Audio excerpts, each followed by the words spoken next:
using communication with dealing with trauma.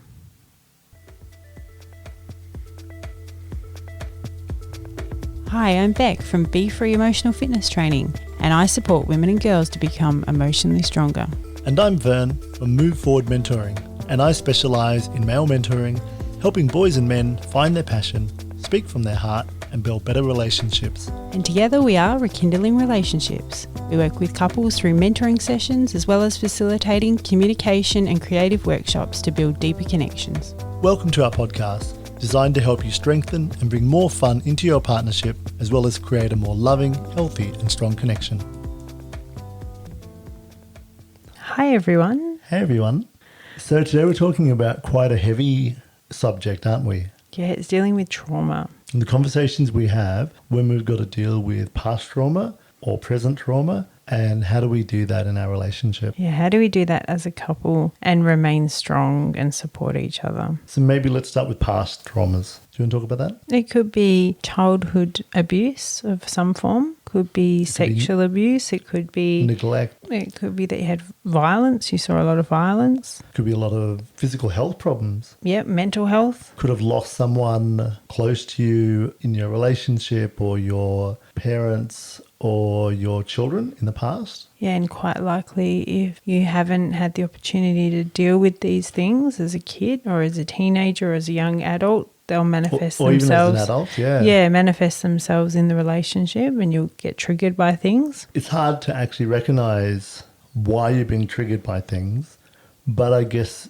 it's really easy that if you get triggered by something, then there's something to look at in that, I guess. So no matter what you're triggered by, it's because of something that's happened to you anyway. So there's a whole lot of things that could have happened in the past, which is now in your relationship at the moment. It's impacting your relationship. It impacts your relationship. And maybe this is when you realise that that thing is actually impacting your relationship. How can your partner be supportive in this situation? And maybe your partner doesn't know. Like something could have happened to you in the past. And if you haven't shared that because you don't want to burden them. It could be shame. Yeah, it could be a lot of shame about it. You don't want to talk about it. And I think those actually fester inside you, don't they? You know, I guess maybe your partner would always know that there's something going on, but they don't know what it is because it's something that would be inside you. It's something that you don't want them to know. So what sort of behaviours do you think might come out with people who are dealing with this past trauma? It could be that they manifest behaviours like obsessive compulsive disorder. So they've had past trauma, so now they're dealing with it by trying to control maybe things that are around them? Yeah, overly control. Yep.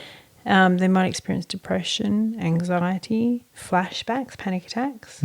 Persistent feelings of doubt, suicidal thoughts. They might be experiencing substance abuse problems. Any of those kind of things might be manifesting themselves. They might be showing up in the relationship. Have you ever had an experience of that? Yeah, not myself. No, I mean like someone else's past trauma showing up in a relationship. Yeah, absolutely. That manifested itself in that person being quite anxious and experiencing panic attacks and things like that. And how did you manage that? Because that would be a conversation that you would have to have with that person, because you'd recognise that, wouldn't you? Well, it helps when they tell you what has actually happened. So like you said, sometimes that might not be a discussion you've had straight away. That might come out later on down the track where you find out that they have experienced some form of trauma. And then you can sort of think, oh, okay. Yeah, you have a bit more understanding. Why they acted like that, yeah. Yeah. You're a little bit more empathetic to why, they're quite anxious or experiencing panic attacks. Yeah, I went out with someone who'd been abused by their partner and physically abused and sexually abused.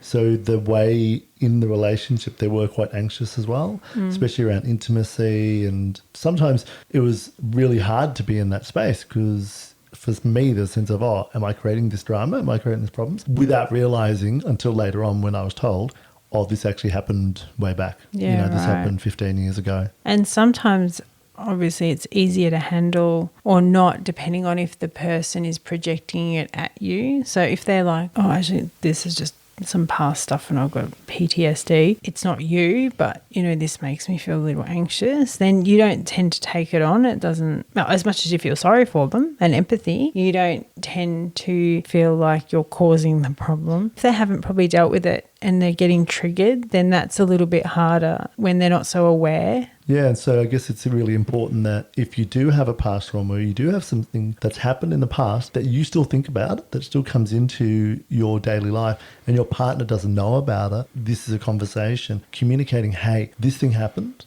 You know, not in the heat of things, but this thing happened to me, and it might be why I act like this, so that your partner can go, oh, okay, I get it now. It's not me. It's not personal. It's something you're going through. Now that I know, I can be more supportive in that space. I can be more caring to your needs. I can get when you're doing something so I don't overreact back to it. Yeah, or I'm aware of your triggers. It's a tricky one to deal with. Quite a lot of people have been through some form of past trauma. Yeah, I'd say a lot of people have. Yeah. I think, you know, families and relationships are hard. There's always something comes up, isn't it? Yeah, and quite often a relationship will bring those triggers to the fore. And most people's family lives aren't always awesome. Some people have terrible family lives and some people have had just mediocre, but there's always impacts in that. And in that conversation with each other, actually knowing each other's family history and what things were like, and how even your partner's parents dealt with conflict, dealt with arguments, dealt with things like that, there might be an understanding, oh, this is a repeat of a pattern, Yeah. you know, and this is maybe old trauma as well from that family. I think it's really good if you can be really open if you have had anything happen, and I'm sure it's extremely hard to do, so that your partner can have that empathy and understanding and be aware of your triggers and support you in your healing process. And it might mean that you do need to seek extra support. I guess one thing to realise that if your partner, if you were the one who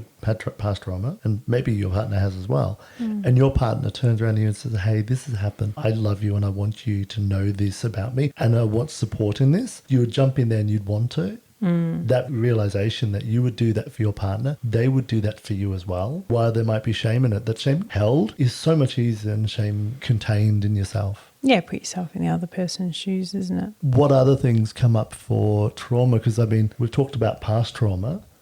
How about present trauma? Yeah, that could be things like ill health physically, like cancer, mental health, that could impact on the relationship and be quite traumatic. Yeah, there could be family stuff going on. Family stuff, a death in the family, problems with teenagers. So I think if you are with someone that has experienced trauma, it takes a lot of patience, doesn't it? Yeah. And understanding and empathy Yeah, to let them heal.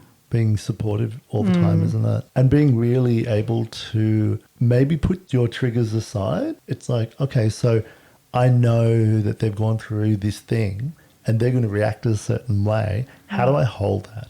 And that could be hard for you. I mean, if you're supporting someone who's going through trauma, then you have to actually get support yourself. Because that person who's going through trauma probably doesn't have the capacity to at the time. So you should be, as the partner, supporting them, making sure you get support. I think that's a really important point there, is don't expect to be able to do all this on your own. Like, these are big things that people have been through, and somehow they expect themselves to be fine. Yeah, It'll all be okay. Everything will be fine. We'll just get along. Yeah, but in reality, there's all sorts of behavioural issues going on and triggers, and this can all have such an impact on your quality of life together. And I think that's a really important point, that it's okay to go get help for these kind of things, because they're pretty big. They're huge. And they can have a big impact on your relationship. I think knowing that there's a lot of people out there with trauma, there's a realization that maybe your partner might have trauma, they haven't told you, and you've got something you haven't told them, is that to sit down and say, hey, I'd like to have a conversation with you about my trauma and what I've gone through, and I want you to share, please share with me. There's healing in that. So much healing in that, rather than having to hold it. Nobody's life has been perfect, and for some reason we think that we have to pretend that our life has. Not the reality. No, it's not the reality. People need to know that it's okay to not be okay, and that if they reach out for support, there'll be someone there to actually help them. That builds relationships, doesn't it? Like, if you know that your partner's got your back in anything, and I feel that with you, I feel like you've got my back. Thank you. And because you've got my back, then I don't have to worry so much. And I've had a couple of health things this year. And in the past, in my single parent days, those things used to freak me out because it's like, wow, if I have anything major medically happen, how am I going to take care of the girls on my own? These things have happened and they've been a little bit traumatic. And you've always stood by me and you're there and you've got my back and you're allow me to feel that I'm supported. And because I'm supported, everything will be all right, you know? And that's huge, rather than probably what I would try and do is just hold it all together. I don't have to. And that's a nice feeling. Yeah, and that's what we should be for each other, isn't it? Yeah. Each other's support. So I'm sure there's people out there that can relate to this situation. I think if you know that everyone's got trauma, then you can just talk about it now. We should have got to a point in our society that we recognise that trauma is a thing, and there's trauma-informed practice now in lots of areas. So now we understand that there is trauma. What do we do to have a conversation about it? Yeah, and don't expect yourself just to be perfect and, you know, it not to have affect you because it will, and it has, and it will continually trigger you. So get that support and use your partner as a support, and your partner can be that listening ear and empathetic and be there for you. And so I think it's really important to make the relationship and make your partner the priority when there's trauma involved, because they need you now more than ever. Yeah, absolutely. Be their support. And if you're both going through trauma, then you should both be actually asking for outside help as well. Unless you feel like you can both handle each other's space and be there for each other and hold space for understanding and moving that's through not that easy. trauma. It's not easy, but it will actually bring you together, won't it? Absolutely. Make it your priority so it doesn't impact your relationship and affect it down the track. So thanks so much for listening. We have an online course for couples and parents, and we've got a survey in our link, which if you take that, then you get the course for free. Please check that out. Also check out our YouTube and Facebook. Thanks so much, and we'll join you for the next episode. Using communication when you're growing apart. Thanks for listening. Please subscribe and follow us. And check out our website at rekindlingrelationships.com. Bye for now. See ya.